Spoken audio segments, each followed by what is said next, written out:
architects and engineers for 9/11 Truth have to look at ourselves. I have to look at myself, what my role in society is. If somebody in our government was responsible for these demolitions, then everybody in America needs to know about it.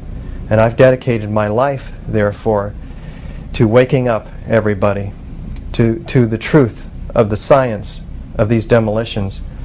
And we'll have to let the chips fall where they may.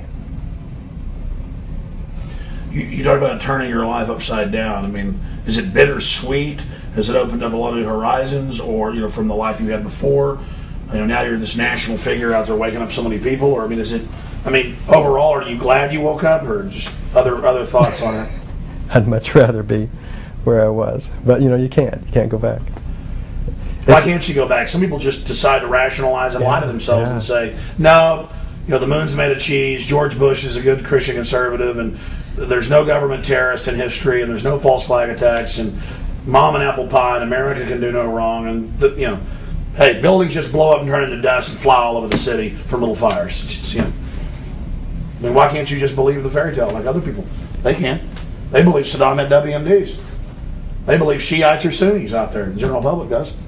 Why can't you just believe up is down and down is up, black is white, white is white? The more you learn about 9/11, the more undermined your worldview gets, because everything is upside down.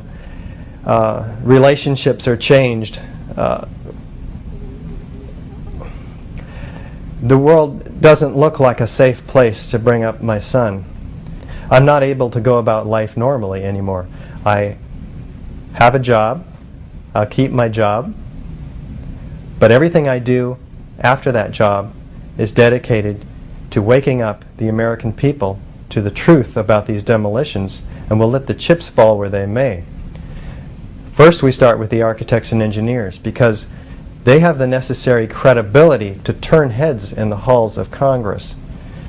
So by next year, we'll have 1,000 architects and engineers for 9/11 Truth, and then everybody will listen. I think they're already listening. In just a few months, you've gotten over 160 members. You're speaking every couple of weeks, different parts of the country. You've got a documentary out. Believe me, I've already seen personally the ripples in Austin, Texas, from what you're doing, because I know engineers and architects in Austin are now looking into the claims and going, yeah, that never made sense. That is impossible. Buildings don't. It's simple. You know when there's an explosion. You know when something's blown to bits. Yeah. And then they pulverized Tower 1 and 2. Perfect, classic control demo on 7. Whoever did this, why do you think they thought they could get away with it? There you go again. Every radio show you ask me that question. And I don't have an answer. Why they thought they could get away with it, I don't know. The question is, will they get away with it? Okay, I'll answer that. I don't believe that whoever pulled this farce on the American people will get away with it. People are waking up by the millions now. The 9/11 Truth movement is growing, and I am honored to be a small part of that. But I guarantee you, if we wouldn't have exposed 9/11 as an inside job, they would have already staged more events. And that's why it's so important, Richard, what you're doing. And I know it's a sacrifice, but overall it's going to make your life a lot more fulfilled. I know it's made mine more fulfilled. And you've really helped wake a lot of people up. And so I commend you for your passion, your research, and your courage to check out the scientific facts,